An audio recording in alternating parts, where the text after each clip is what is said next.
Hello, and welcome to another American Photo Trucks post-processing video. And today we're going to be post-processing some images we captured while we were at the Ashcroft Ghost Town up near Aspen. First of all, I want to thank everybody who came to the workshop. It was my first time photographing that location. Those are some very cool buildings there. I liked them very much. And I had a good time and I came away with some good images, and I hope you guys did too. Thank you very much for coming to our workshops. Had a lot of return customers there, attendees.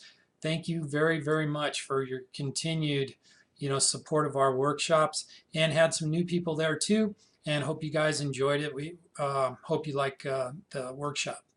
Now I'm going to go through and process an image captured during that workshop.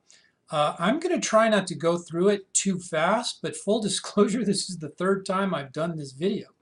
And the problem was I used a program called Snagit to record these videos. And after the latest update of Windows, Snagit stopped recording video for some reason. I mean audio for some reason. So I would record this, it would look like it was recording the audio just fine. And then when I went to play it back, the audio wasn't there. And then, troubleshooted with microphones and speakers and stuff and tried it again. And it wasn't there. So did a little, web searching there and that type of thing. And turns out that it was a patch that needed to be sent into, or a patch that needed to be downloaded to fix Snagit 12. And now it seems to be working fine. So we're going to go through this. I'm going to be using Adobe Bridge, Adobe RAW, Adobe Photoshop or Creative Cloud, and then also some plugins from Nik Efex, from the Nik Efex. Really love those. Those are free and they are very, very powerful. And I'm going to be doing a 3-image vertical panorama. So let's get started with it.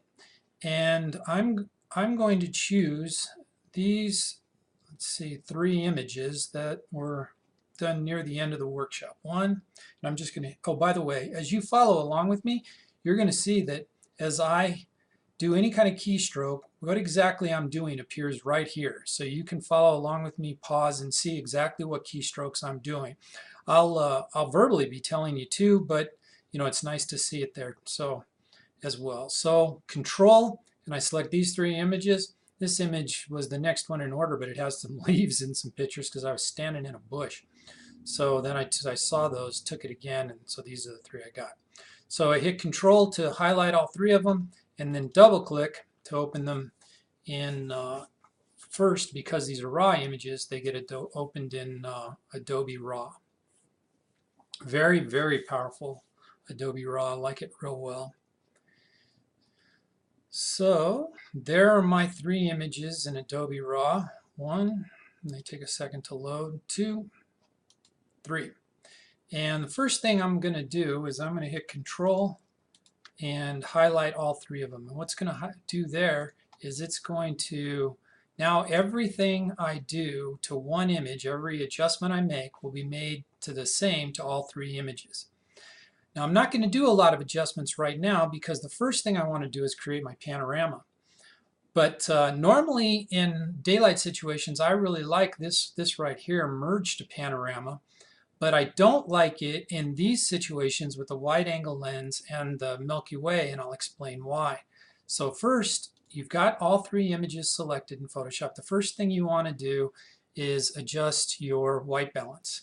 Now this is my favorite right here, 3800 and right around plus 30 for the tint for night shots. I like the way it makes the sky look, brings out the color in the Milky Way. You can definitely go a little bluer. There's nothing wrong with that. And you can definitely go a little blacker and make those colors. It's kind of your preference there, but let's go 3950. That looks pretty good to me too. Right through there, and then my tint is always somewhere around 30, and you can kind of see what it does to it. Can bring out more color. Guess we'll go like about 32 here. Let's try that. And then the other thing you have to do is you've got to go to, you see where it has a little lens right here. You have to enable your profile corrections. Now if your lens doesn't automatically pop up here in your lens profile, then you're going to have to go down, select your model, and then select your specific lens. If your lens isn't listed, and boy, I'll tell you, almost every lens is listed, but if your lens doesn't have to be listed, then go to whatever make your camera is and choose a focal distance that's the same as the lens you are using. But with all these updates, just about every lens that I know of, and especially every lens I know of that shoot the Milky Way, is going to be there. Now that you've created, it will not do a good job of creating your panorama if you don't input the lens profiles. Now those are the only two adjustments I've made, my white balance and my lens profile. And now it's time to create the panorama. Now let me show you why I don't use the panorama here. Click here, merge to panorama. There's going to create it. You see what it did? It's taking geometric distortion into account, and it's adjusting for the wideness, it's adjusting for this lens and the way it goes. Well, so if I cropped it right there, I guess it'd be okay, and things look straighter. But I don't like how it broadens the Milky Way, and if you look, it doesn't look right. The Milky Way has now kind of got some kind of weird arch to it, and if you do this boundary wrap to try and fix things, I don't like the angle of the Milky Way. That's not the way I saw it with my eyes. That's not the image I wanted to create. And I wanted to create this kind of tall image. So here's, completely boundary wrapped, and you can see it creates, a very usable image. But look at how wide the Milky Way is here. And if you were to zoom in to the edges anywhere around here, the stars would be streaks instead of dots. So I'm not going to use that. What I'm going to do is I'm going to hit Open Images, which is going to open all three images in Photoshop or CC, however you want to look at it, Creative Cloud. And then I'm going to say File, Automate, and Photo Merge. Now you've got a lot to choose from here: auto, perspective, cylindrical, all these. The only one I choose when doing these type of panoramas for the Milky Way is reposition. I don't, because all the rest do some type of adjustment for the wide angle lens that always stretches my stars and makes for just images that I'm not really that interested in. So I'll say add open files. It adds the open files, and I say OK. And it happens pretty quick, and you can watch this get put together.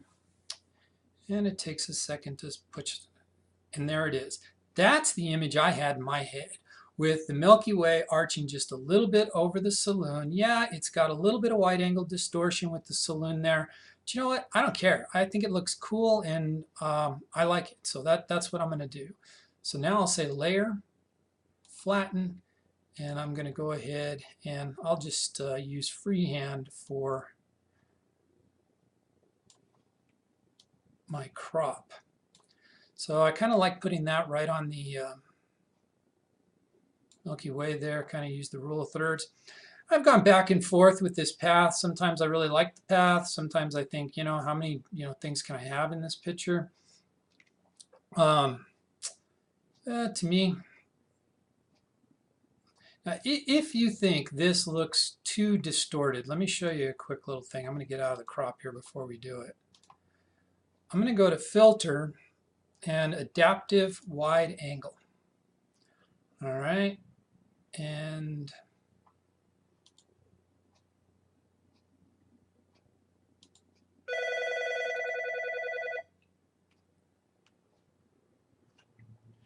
okay, and I don't like what's going on there.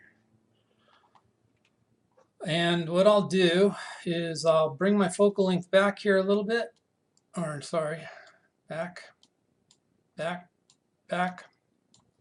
right about there, so I still have a lot of my picture to work with, or the scale, excuse me. Back like that. Focal length, the closer you have it usually to 50, the more it's about right.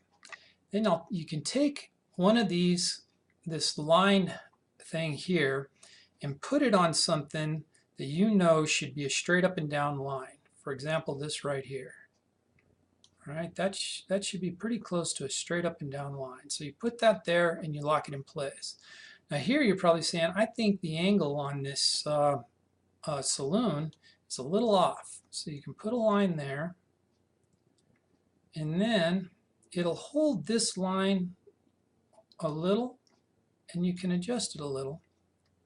Go back and forth.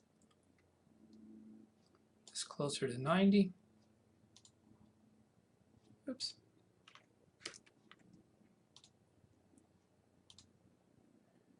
And you could even really distort it and make everything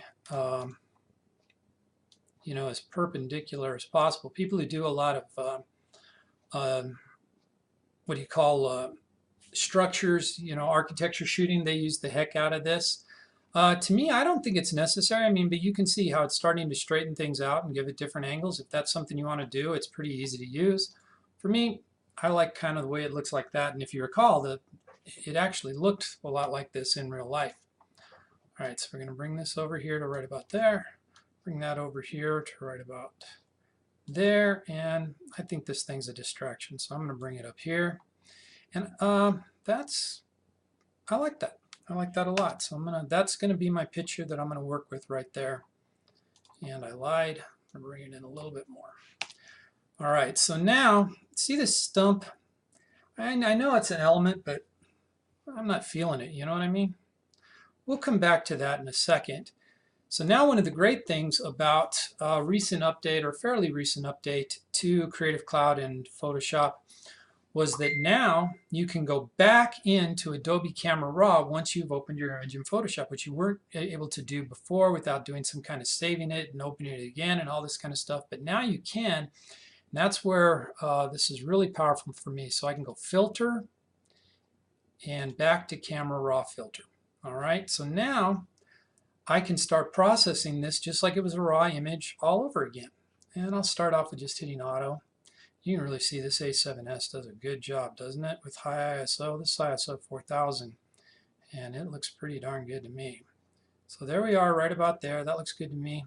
I don't like it taking down the highlights because watch the Milky Way. I'm going to bring the highlights back closer to where it was. Whites and everything else looks good to me. Might take clarity down just a tad just because it's high ISO. Bring vibrance up a little bit, saturate up a little bit more. That might make this green a little bit too green, but no problem. I got a fix for that. Come over here to sharpening. I'm not going to do much sharpening here with an ISO 4000 picture, but I am going to crank up the luminance just a bit. It's a wonderful way to handle noise because you still maintain your detail, contrast, and color. And I really like it. So you know, these high ISO pictures, I almost always give it a little luminance. Doesn't really take out any of the pop of the picture, in my opinion. But if you zoom in, it does handle a lot of the noise. Then I'm going to go back to this, and I'm going to choose my adjustment brush up here. Adjustment brush is great because it's just like a paintbrush that you use on your picture. And what it does is it applies the specific adjustments only to that paintbrush area. So that center area right there, it applies 100% of the adjustments that you make, and then the adjustments feather out towards the end. So it's very natural looking, the adjustments that you make. So I'm just going to brush my Milky Way to make it pop right there, and you can kind of see with some of the adjustments, and these adjustments are already in there. I gave the Milky Way just a little bit more exposure, a little bit more contrast, popped the highlights a little bit more. Clarity for just the Milky Way I made pop to give it some definition. I didn't do much with the dehaze here, and I'll show you why. But now I've done what I wanted to do with my adjustment brush, and I'm going to go back. And now I'm going to go to the dehaze filter because I want to apply dehaze to the whole image, especially the sky. Because to me, the dehaze filter, you could just as easily call the Milky Way filter, because watch what it does. It just makes that Milky Way pop. Look at that. Isn't that great? When they added this dehaze filter, a lot of us Milky Way photographers, we were so happy. So there we go. And one last thing, I am going to come over to my saturation levels. When we saturated, we really made that green come out. And I'm going to make sure, so you can see the green. I'm just going to desaturate the green just a little bit, about 10. There you go. Just so it looks, 20 is too much. Yeah, about 14. So, because I don't want green to be some dominant color in this. That's not what we're going for. We want our eyes to go to the saloon and to the Milky Way. And if it's just like this, you know, huge sea of green in the bottom, that'll be a distraction. All right, so now I'm going to hit OK, and that'll take us back into Photoshop. And you can see what we did with our Adobe Camera RAW, the adjustments that we made. Okay, now I'm going to take care of some things that are, bugging me a little bit with my image here. Some things that are a little too hot, a little distracting, and we're going to kind of move our eye around.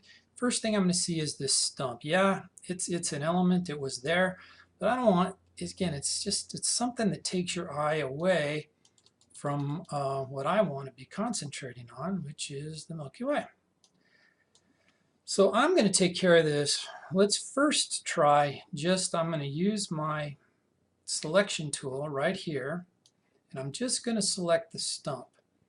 And no, I'm not going to select the shadow right now, and that's a conscious choice. If I select the shadow and the stump, I don't like what it makes, but I'll take care of the shadow after the stump. So I'll select it, right click, fill, content aware fill. That actually did a fairly decent job of getting rid of it, but what if I were to want to print this out and perfect and make it really nice? This area around here, that's going to be a distraction.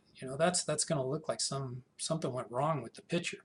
So I might take my masking tool, my clone step tool, excuse me, and apply a little 100% masking just to those areas that maybe it didn't handle as well as I hoped it would. And maybe take right there a little bit, something like that. And then take my content aware fill brush, handle a couple areas there. Just to clean it up. I mean, we're really zoomed in here, so but I don't think it's going to, really grab your eye right now like it did before. So now I think I'm going to go back to my masking tool and I always look for lines. Oops. I always look for lines when it comes to masking, using this tool, because then you can follow the lines and create very natural looking edits. And I'm trying to use the line of this board to extend it and makes for some fairly natural looking masking right there. And I don't like it when it just repeats everything, but now I can use my content aware tool to make it look more natural like that. Now we've got this shadow of nothing, right? You're like, what is that? What is it a shadow reflecting of? Is it like a photographer? Well, it's that stump. So now we can just get rid of the shadow, and content aware, I'll bet, is going to do an excellent job of that. And it did do a pretty darn good job of that. Back to my content aware brush. Boy, the content aware brush is perfect for anything that's like a line. You can tell that was maybe their main focus with that content aware brush, was getting rid of lines going through images. And so that looks pretty good to me for getting rid of that. Go back up, and now from this perspective you can see it, that doesn't look like that stump was ever even there. Next thing that bothers me is this line, this thing right here, and it just takes away from the fun and mystery of the whole thing. So I think I'm going to stay with the same colors, not freak things out. That did a pretty good job. And I'm going to use my content aware brush. And I'm not going to do, I could have circled it all, but because they were two separate colors, and I know how this thing works, and it probably wouldn't have done that good a job. So it's nice to have that there, and it definitely was there. But to me, it's just a big distraction. If you've got writing in an image anywhere, people's eyes are always going to go right to that writing, and that's not the object of our picture. Now this right here bothers me. Some places, Lars did a great job of light painting this with our LED light panels, and along with this, the link to this video, I'm going to send you the link to in Amazon to buy one of those light panels if you'd like. But this is just a little piece of wood that was much lighter colored, and it wound up being hot. And again, it's someplace where it takes your eye, and it's someplace that takes your eye where I don't want it to go. So I'm going to use old school burn tool. And I'm just going to take my burn tool, I've got it about 12% right now, and got it on highlights, and I'm just going to keep brushing that until it is no longer a giant distraction. You can see it's getting just a little bit darker each time I brush it, but it's doing it pretty naturally. And there you go. Now it's starting to look like just another piece of wood there. Not quite so hot, doesn't distract the eye. Same with this here. And I could take, the opacity up or exposure up and do this faster, but it's real dangerous because if you do, it can look very unnatural. So by doing it stroke by stroke, I can be sure that everything still looks right. And I've got a couple of those hot spots up here too. We're just going to take care of those stroke at a time. All right. Some up here. That's just natural in the wood, but still not my thing. Little hot spots I just rather aren't there. And I want to take care of these before I start doing some of my other edits, because like with contrast and different things, because the less contrast these have when I start editing, then the more natural my edits are going to look. I'll show you what I mean here just a second. So let's back up and now see. And now all this looks much more natural, and your eye isn't going to one spot like that. And we can take a snapshot right there, and you can kind of see here how hot they were, and then back down here you can see what we did. So that's the change that I make there. Now I want to do some things to make the overall image pop just a little bit more, look a little bit cooler to me. So the first thing I'm going to do is separate the sky and the foreground, because the adjustments that I want to make they don't work the same in both if I do them globally. So I'm going to take my selection tool right up here, and I'm going to start selecting my sky. And sure, right away you're looking at this part right here and saying, well, that is not a very good selection. One great thing about Adobe Photoshop, or there's many great things, is with each new update, the masking tool gets better and better and better, and it's gotten very good. So now that I've selected this guy, I'm going to go to Select and Mask. Then I'm going to take my Refine Edge tool, and I'm going to go over that difficult spot right there, and I'm going to tell it this is a difficult spot, so I want you to apply a little bit more processing power to this area right here, and it sure does. And now, oh, and there's a little spot right there, and so now I've got a real good mask between my sky and foreground. When I'm done, I just hit OK. Now I've got a really good mask. Well, the first thing I want to work with is the foreground, so I'm going to say Select and Inverse. So it selects the inverse of what I was just working on, so now from the sky to the foreground. And now I'm going to select my Nik Efex tools and Color Efex Pro. I'm going to open that up, and basically just my selection now is going to get opened in Color Efex Pro. So this is the only thing I'm applying adjustments on. And I want you to see some light here. I want to have some depth, and Pro Contrast is a good way to do that. Can't use a lot of it at night images, and you see now why I burned those hot spots before I did this, because imagine what would happen if I didn't with those right now.